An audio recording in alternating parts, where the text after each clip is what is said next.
Let's just pray. Father, we pray as we open your word, as I reveal your word. I pray, Father, as the word goes out, Father, as the revelation of the blood, as the revelation of the work of your Son Jesus, as the revelation of a creation hits people, Father. I pray, Father, let every scale fall off their eyes, Father. Let their understanding be enlightened, Father. Let them understand what is the glorious inheritance, the riches of this glorious inheritance that you have bestowed upon them, Father, by revealing yourself to them, Father, and what you did in your Son through his incorruptible blood for them, Father. In Jesus' name I pray. Amen. Amen. Amen. Okay.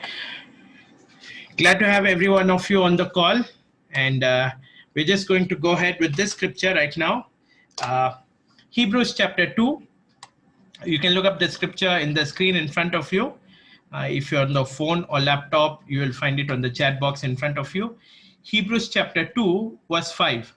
For he has not put the world to come off, which we speak, in subjection to angels. But one testified in a certain place, saying, what is man that you are mindful of him, or the Son of Man that you take care of him? Okay, so for those of you who know the scripture, Hebrews chapter 1 says like this. You can look it up later. I'm just reciting it for you now. God, who in sundry times and diverse manners spoke in the past to the fathers by the prophets, has spoken to us in these last days by the Son. So when the writer of Hebrews says these last days to us by the Son, he's making it very clear that the last days were the days when the book of Hebrews were written. Okay, so we should not say to anyone that, seeing the COVID, seeing the earthquake, or seeing something else, we should not tell to anyone, the last days are coming, the last days are come and all, because the last days already started when the book of Hebrews was written. So, in Hebrews chapter 1, where it says, God, who in sundry times and diverse manners spoke in the past to the fathers by the prophets, has these last days spoken unto us by the Son. The Son is the final message of God. The Son is the full expression of God.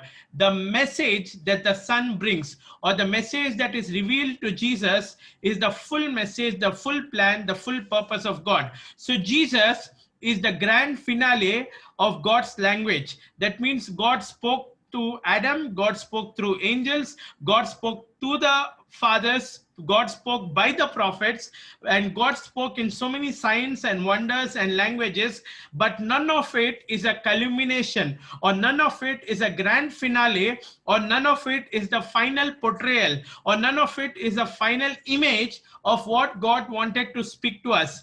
What the message that God spoke in the Son, the message that God spoke in the Son is the final message, and that message has been there since the last days. And the last days were when the book of Hebrews was written, and since the last days till now, that message has been there. So God is not going to bring another feeble message to write off the message of his Son, because when we say the message of his Son, we are talking about the message in which God himself became flesh to tell us a message, in which God himself became flesh to give a meaning to our life. So Jesus is the final gospel, but the gospel has been there since the book of Hebrews till now, because this gospel in the seed form, it is taking root inside your life and my life, so that we will become the glorified word. Okay, the word inside you is longing, the word inside you,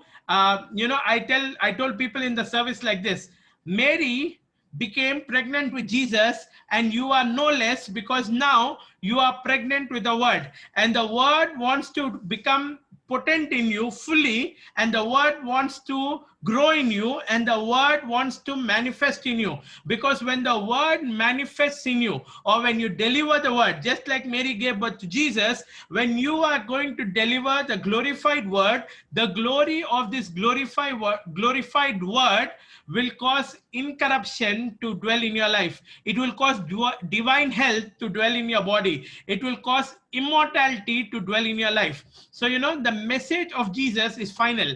And though there are so many scriptures in the Bible. There are so many verses in the Bible, and there are so many portions of the Bible which we can cherry pick from here and there and listen and make a sermon. We need to understand it's the revelation of Jesus Christ that's the final message. So God had a message in allowing his son to become flesh, in allowing his son to die on the cross, in resurrecting his son from the grave, in causing his son to ascend far above principalities, powers, dominion, and authority, and in causing his son to be seated at his own right hand. God had a message. So what is the message? We are going to hear it today. And many times our Christian life is void of dominion because we do not fully understand what God was doing through Christ in the cross, in the resurrection, and in the glorification. So for many people, this is the reason why they think Jesus died. They think a good Adam became a bad Adam by eating a fruit called apple, or whatever fruit that Eve offered to Adam. And they think because a good Adam became a bad Adam and God cannot stand a bad Adam, he sent a good Jesus to die for the bad Adam, so that the bad Adam's sins will be washed away and the bad Adam will become good again. So if any of us confess our sins and accept Jesus as our Lord and Savior, we go from bad to good. Can I tell you, my friend, there's probably a slight truth to it, but it's not the truth. The truth is, man who was a living soul by disobedience became dead. But God sent his only son in form of human flesh. He did not put on the nature of angels, but he put on the nature of the seed of Abraham.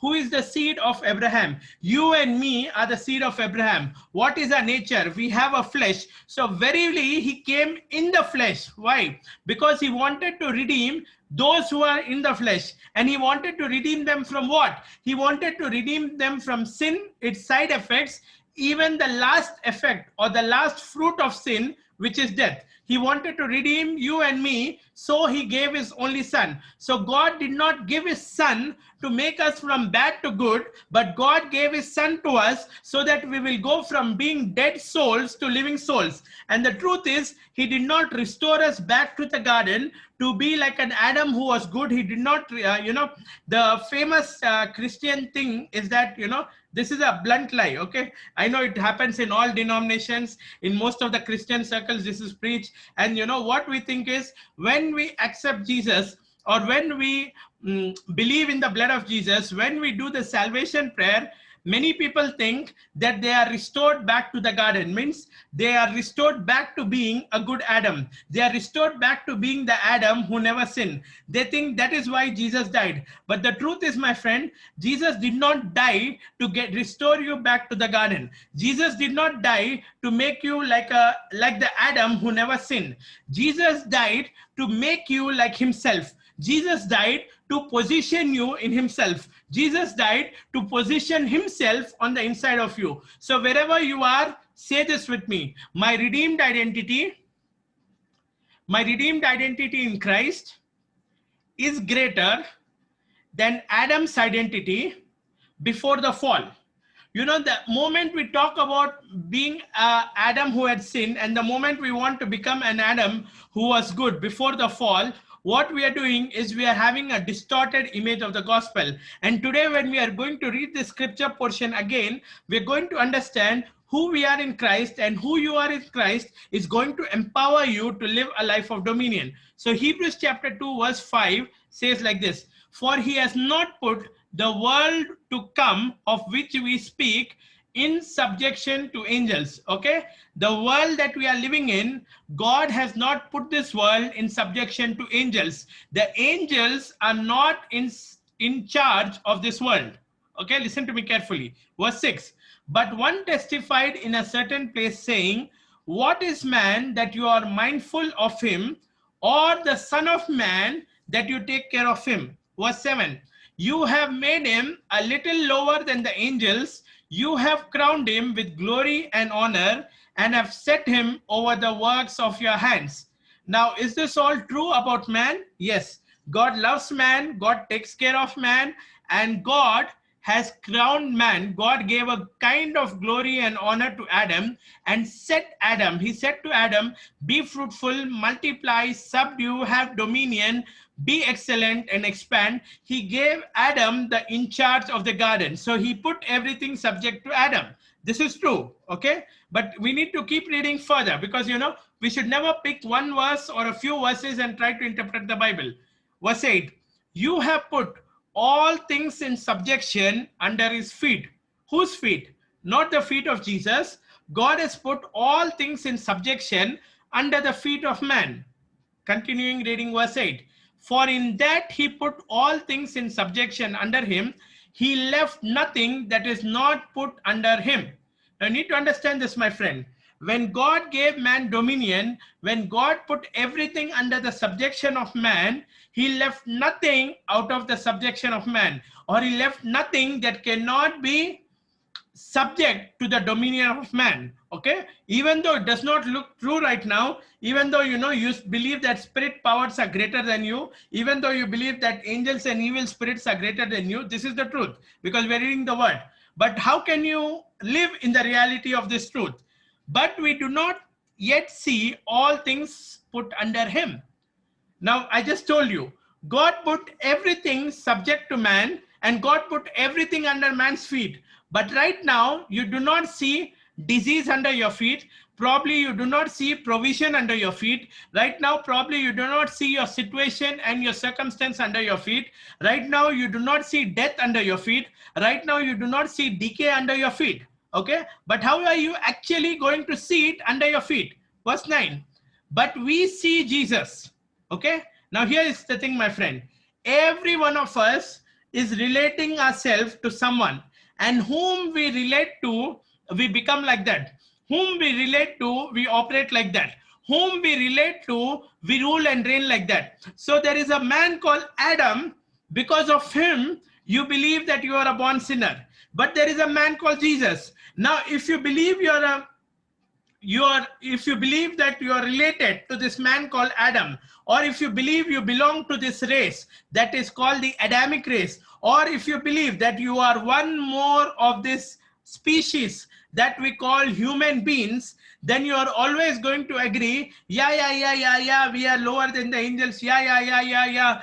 Probably God put everything in subjection to us, but we do not see it subject to us. You're going to believe that. But here is a choice. Because you are a child of God, because you are born from above, because Jesus is the Lord and Savior of your life, you have a choice. The choice is, do you want to be conformed to this world?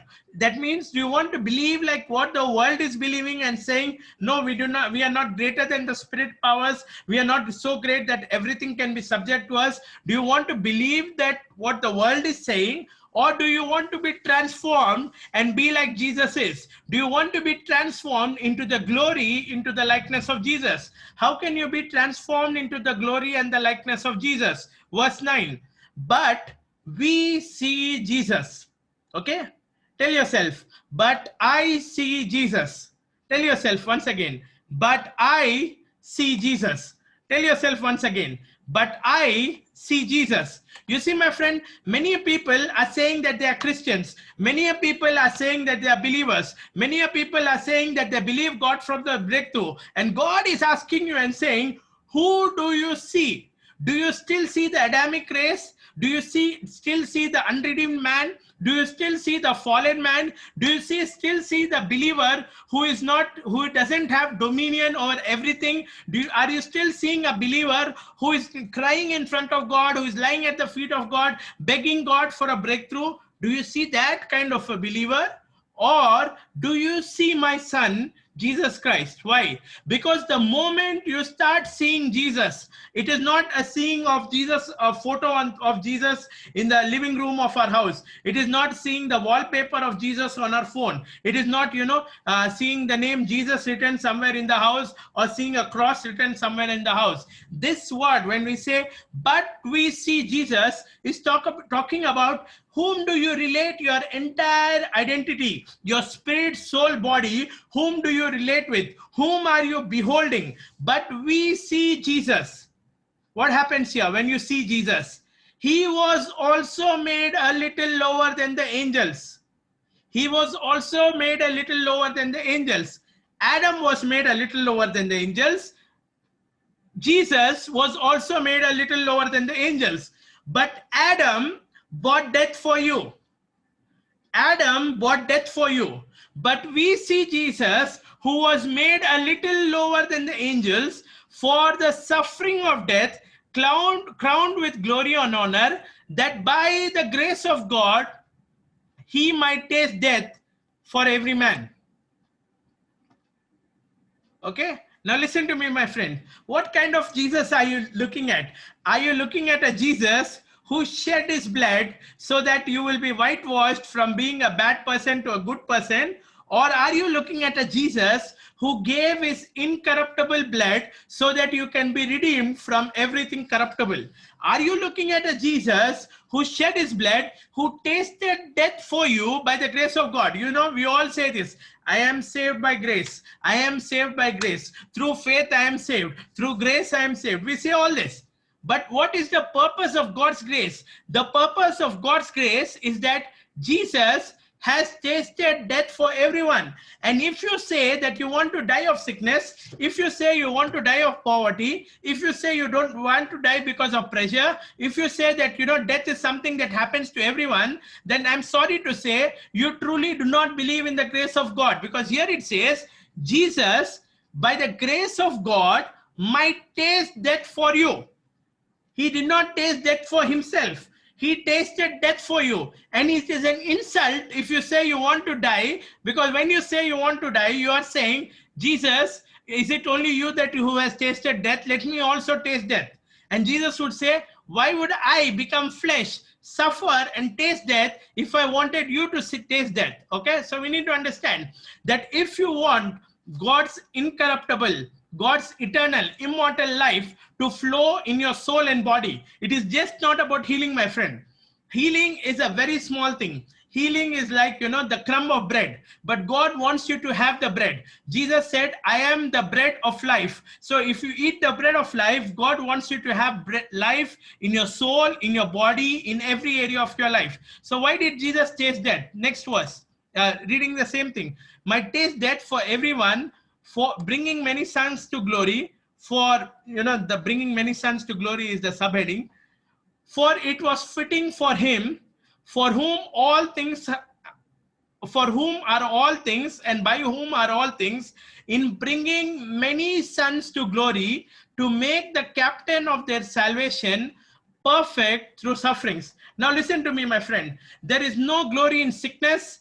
There is no glory in poverty. There is no glory in struggles. There is no glory in persecution. There is no glory in pain. Okay? Because before Adam partook of the fruit of the knowledge of good and evil, he lived in a realm that we call the glory realm, or he lived in constant communion with God, and he was producing fruit effortlessly. He was being able to be fruitful, to multiply, to subdue and have dominion effortlessly. But when he fell, when he came short of the glory, that is when the sweat and the toil started. When he came short of the glory, that is when he started experiencing decay in his body.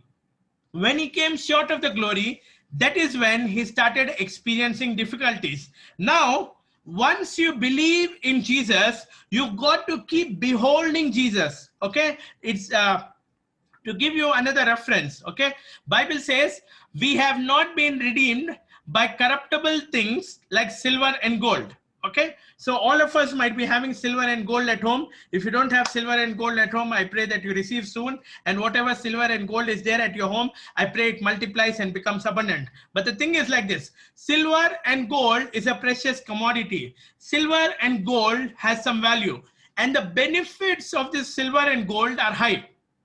The benefits of the silver and gold are high. So Bible says no matter how high the benefit of silver and gold is, every benefit that silver and gold can bring you, it is still corruptible.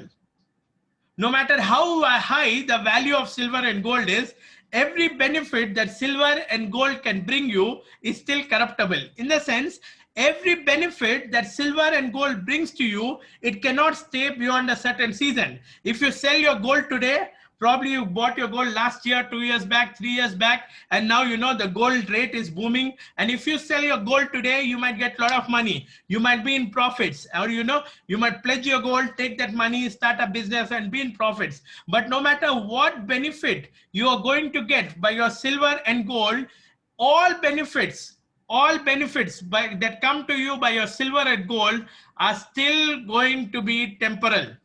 Okay, they are still going to be temporal. They are still going to be corruptible benefits. So the Bible says you have not been redeemed. That means God did not put the gold of the entire world to redeem you, to purchase you, to buy you back. God did not redeem you by silver and gold. Though it is precious, it is still corruptible.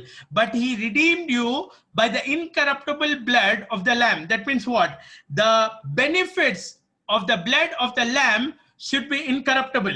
The benefits that come to you through the blood of the Lamb should be eternal. The benefits that come to you as a result of the blood of the Lamb should far more exceed the benefits that come to you as a result of silver and gold. So what can be that benefit? If we read that verse 10, it says, "For it was fitting for him, for whom all things and by whom all are all things, in bringing many sons to glory, to make the captain of their salvation perfect through sufferings." So what is the benefit? The benefit of the blood of the Lamb is that now you are no longer identified by your human race. Now you are no longer identified by your Adamic race. Now you are no longer identified as a saint who had a past. Now you are no longer identified as a Christian who's washed with the blood of Jesus. Now you have an altogether new identity, and the identity that you have is that you are a son of God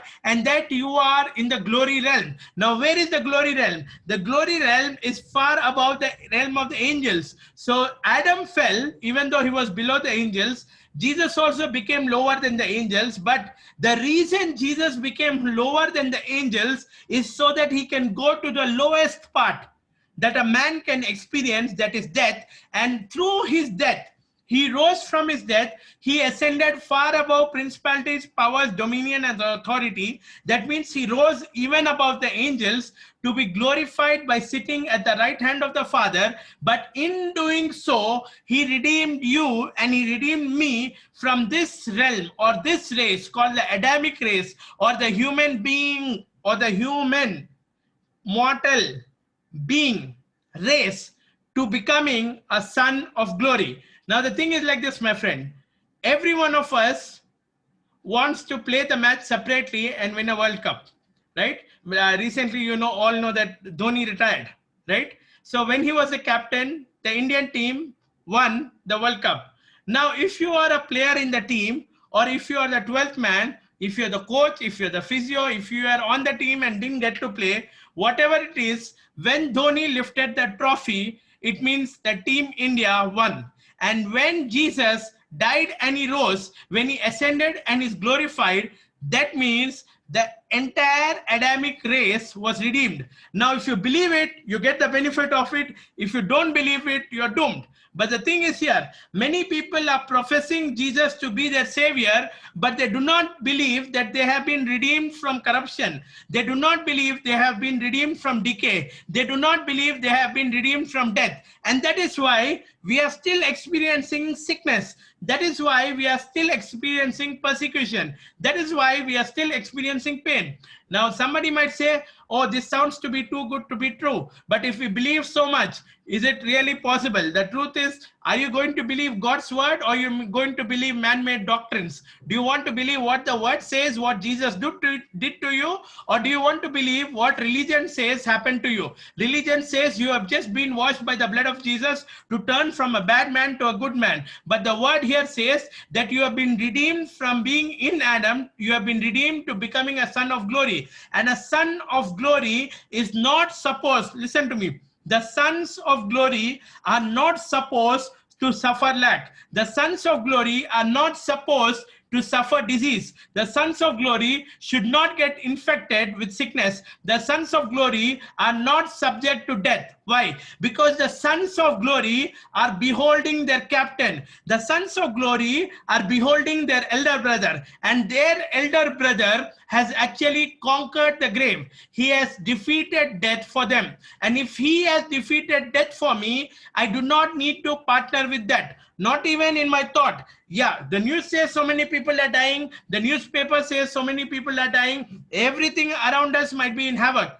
And you know, you might have even a condition, a health condition that says you will not live beyond 5 years, 10 years, 20 years, or whatever. But the truth is, nothing of that sort is applicable to your life because you are a son of glory. It is only when you fall in your consciousness, listen to me, it is only when you fall in your consciousness from who you are in Christ to whom you were in the Adam race or the human being race, that death can actually come and touch you. So coming back, in the garden, God told Adam, there are two trees. I wish you eat from this tree and you should not eat from this tree. So God wanted Adam to eat from the tree of life. Okay, listen to me. God wanted Adam to eat from the tree of life. Adam went ahead and ate from the tree of knowledge of good and evil. Now, in the garden, the tree of life was external. But what is the tree of life? If you read the book of Revelation, the tree of life that was there in the garden himself was Jesus Christ. Jesus said, my words are spirit and life. Listen to this. Jesus said, my words are spirit and life. So when you eat the word, the spirit and life in you gets activated. And what is spirit and life? It has the nature of incorruption. It has the nature of incorruption. What does incorruption do? Or what does the power of incorruption do? It swallows up corruption. That is why when Jesus came into the flesh, and in the times of Jesus, touching a leper, okay, listen to this carefully. In the time of Jesus, touching a leper would be like kissing a COVID patient on the mouth these days. Okay, so you all know the situation right now, right? Nobody is going to do that, kissing a COVID patient. So in the times of Jesus, touching a leper would be like kissing a COVID patient in these days. But what did Jesus do? Jesus went ahead and touched the leper. So what happened when Jesus touched the leper? Jesus, the word who became flesh, Jesus, the incorruptible word who became flesh, now was passing the incorruptible power through him to the corruptible leprosy, and the incorruption in Jesus swallowed up the corruption that was there in the lepers. And that is what the Bible says about us. Now we do not have a tree of life on the inside. Now the well of life is on, now we do not have the tree of life on the outside. Now the tree of life is on the inside of us. Now the well of life is on the inside of us.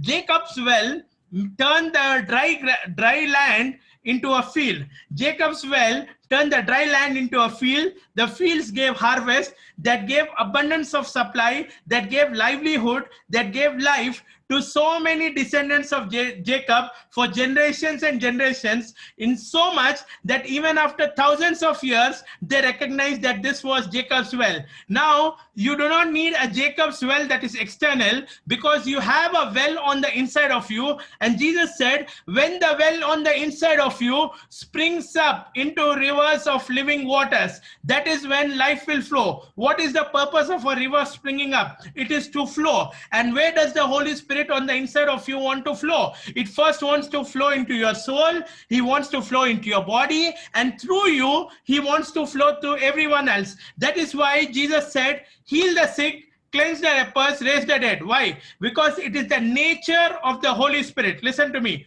The nature of a fallen man, is to be corruptible, is to decay, and to experience death. Is to be corruptible, is to decay, and to experience death. The nature of a new creation in Christ, is to impart incorruption, resurrection, and life. It is to impart incorruption, resurrection, and life. So where will this nature flow from? It will flow from the Holy Spirit. Where is the Holy Spirit? The Holy Spirit is inside every son of glory. That means the Holy Spirit is inside you and the Holy Spirit is inside me. When will the Holy Spirit flow like this? When you stop focusing that you are just like somebody else's. You are not another whitewashed Christian. You are not another bad Christian made good by the blood of Jesus. You are a new creation in Christ. You are no longer in the Adamic race. You are no longer in the human being race. You are a son of glory. When you remove your eyes, when you stop focusing, when you stop feeding, when you stop beholding how you are normal with others, and you start beholding that Jesus tasted death for you by the grace of God, and you start beholding that with Christ you are raised far above every principality, every power, every dominion, even the dominion of health, even the dominion of finances, even the dominion of nature, even the dominion of angelic realm. When you start beholding that you are raised far above principality, power, dominion, and authority, and you are seated with God, with Christ in heavenly places, you understand that you are a co-heir. Heir for what? Heir for the entire world? Yeah. But firstly, you become an heir of the nature. And what is the nature of Jesus? The nature of Jesus is that he is incorruptible.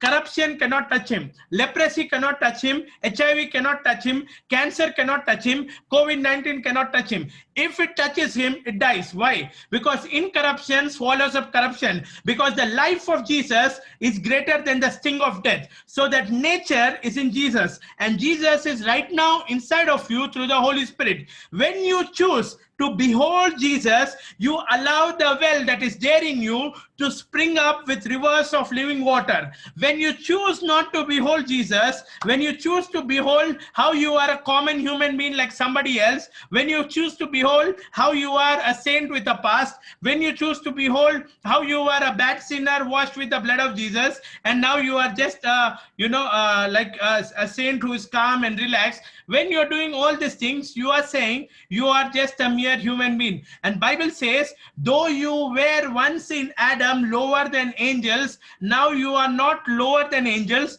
You are far above principality, power, dominion, and authority. Whether it is good dominion, bad dominion, whether it's a good angel, bad angel, good spirit, bad spirit, now you are far above every principality, power, dominion, and authority. You are raised with Christ and you're seated with Christ as a co-heir with Christ, to his nature that is incorruptible, to his nature that resurrects, and through his nature that gives life. So when you behold Jesus like this, that well that is there inside you springs up into rivers of living waters. These days we do not have a problem with healings. Healings happen when we pray in the name of Jesus. The problem is, after a person is healed of one ailment, he starts beholding his again human nature, and then he gets attacked with another sickness. Ultimately, by this sickness or this sickness, everybody is going and ending up in the grave. And we say that by the grace of God we were saved. By the grace of God, not only we were saved from sin, my friend, by the grace of God we were saved from corruption. By the grace of God we were saved from decay. By the grace of God we were saved from death. And because we are saved from all this, we behold the person who is the source of life, who is Jesus Christ himself, who is the captain of our salvation. That means what? He even saved us from death. Okay, telling people that they are saved from sin but they are not saved from death is like preaching a half gospel. It is like serving people an half burger. It is like, giving 50% marks to the finished work of Christ. It is like telling half the gospel to people. And that is when you truly believe in him. That is why beholding is an art, my friend. Paul regularly says, behold, see, behold, see. Set your eyes on things above. What are the things above? The things above are incorruptible. The things above are imperishable. The things above are unfading. You do not need to go to heaven to experience the things of heaven. You can right now set your eyes on the things above. When you start setting your eyes on the things above is the imperishable nature of God. It is the incorruptible nature of God. It is the unfading unfading glory of God. When you set your eyes on the things above, your body, which has been deteriorating because of sickness, will stop deteriorating. Your body, which has been decaying because of sickness, your body organs which are been decaying because of sickness, will stop decaying. When you set your eyes on the things above, the power of the Holy Spirit inside you will start transforming you. Why? Because now you choose not to be conformed to the rise of religion. Now you choose not to be conformed to the opinion of human beings, but now you choose to be conformed. Now you choose to be aligned with the reality of who you are in Jesus Christ. And till a generation rises up, till believers start believing the gospel completely, till you start believing that Jesus has paid for your sin, Jesus has redeemed you from sin, and not only from sin, from death, you are not going to allow the resurrection power of God to flow in you. I'm just closing, my friend. Wherever you are, stretch forth your hands towards the screen. And I don't know how much you understood this message, but if you check our podcast, check our YouTube, there are many messages on this. And I just want to tell you this: God's will for your life is not only for you to be far from sickness, not only for you to be far from pain, not only for you to be far from COVID-19, but God's plan for your life is that you will stop decaying, you will stop deteriorating, you will stop aging, that you will have his life in fullness on the inside of you, that you will rule and reign in this life, that you will become one of a kind, that when people see you, they can see the word manifest as flesh in your flesh, that when people see you, they can understand that God is dwelling on the inside of you, that when people see you, they can see that the power of God is radiating and emitting to you. Father, in the name of Jesus, by the incorruptible blood of your Son Jesus Christ, right now I speak to death, I speak to decay, I speak to everything, I speak to every kind of corruption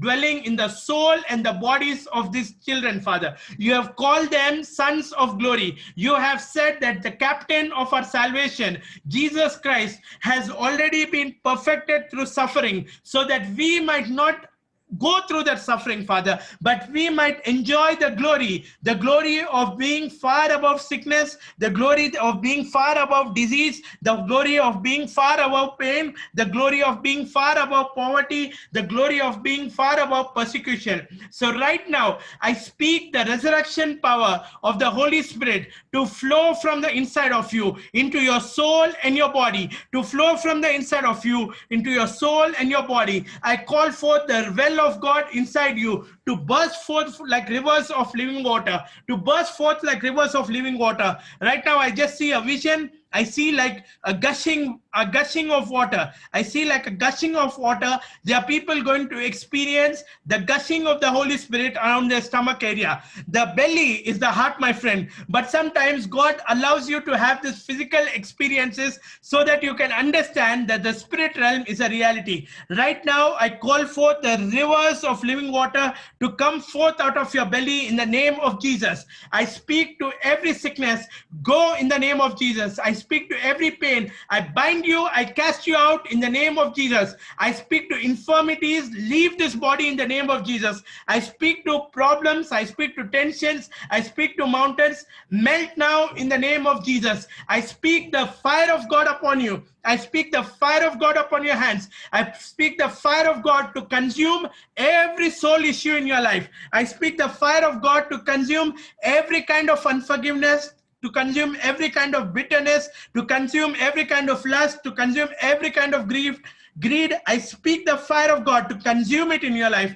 I release the life of God in the name of Jesus Christ. I release the glory of God in the name of Jesus Christ. I release the fullness of God in the name of Jesus Christ. I release the light of God in the name of Jesus Christ. I release incorruptible life in the name of Jesus Christ. I release unfading life in the name of Jesus Christ. I unleash the power of God to flow through your soul, through your body, into your house, into your atmosphere. I call you blessed. I call you redeemed of God. I say you are redeemed by the incorruptible blood for incorruptible benefits. I call you forth as a son and daughter of God. I call you forth as a son and daughter of Zion. I say that you are the new heaven and the new earth. I say that you are the new Jerusalem. I say that you are the city of Zion. I say that the unfading glory of God is flowing from the top of your head to the bottom of your feet. I say that you are baptized, you are drenched, you're completely immersed in the fullness of God, the oil of God, the oil of God, the favor of God, the joy of God, the love of God. I say that your soul and your body is immersed into it. I say that you are moving from being an old wineskin to a new wineskin. The new wine of God is overflowing into you. The new wine of God is overflowing into you. The new wine of God is overflowing into you. Some people, you have a heaviness, you have struggles, you have so much pressure, and just put your hand in front of you right now, because I see God is releasing a fresh air. He's releasing a new wine. He's releasing a wine of joy, a wine of joy. Father, I speak to every yoke that is burdening your people. I break it in the name of Jesus, and I speak by the anointing, Father. Let your Holy Spirit joy, let your holy joy, let your holy laughter, let your holy comfort, let your joy, the spring of your joy, the springs of your joy, the rivers of your joy, fill them, fill them, fill them. I thank you, Father. I bless you, Father. I pray, Father, as they enter into a new week, I pray that it will be a Rehoboth for them. I pray it will be a good week. I pray it will be a good start. I pray it will be a favorable start. And I declare a new season, a good season, a glorious season, a season without corruption into each and every one of their life, into each and every one of their health, into each and every one of their finances, into each and every realm of their life, Father. I declare it. In Jesus' name I pray. Amen. Amen. Amen. Thank you so much, friends, for joining us. Okay, those who are in the fast, please remember, even if you didn't start your fast till today, I encourage you. This is the most simple fast that you can even do for your entire life. So encourage you, be on the fast. If you missed the instructions, just send me a message on WhatsApp. Okay, those who are on the fast, those who are on the Zoom calls, those who are doing your quiet time in the night and quiet times in the morning, be disciplined to do it. Sometimes you are on the edge of your breakthrough, you lose your discipline, you lose your focus, and just the time when it was going to manifest from the spirit realm into the physical realm, you give up. And then you start wondering, oh my God, it is so difficult to do it all over again. So, instead of being casual, okay, be careful about certain things and practice diligence. God bless you. We see you tomorrow.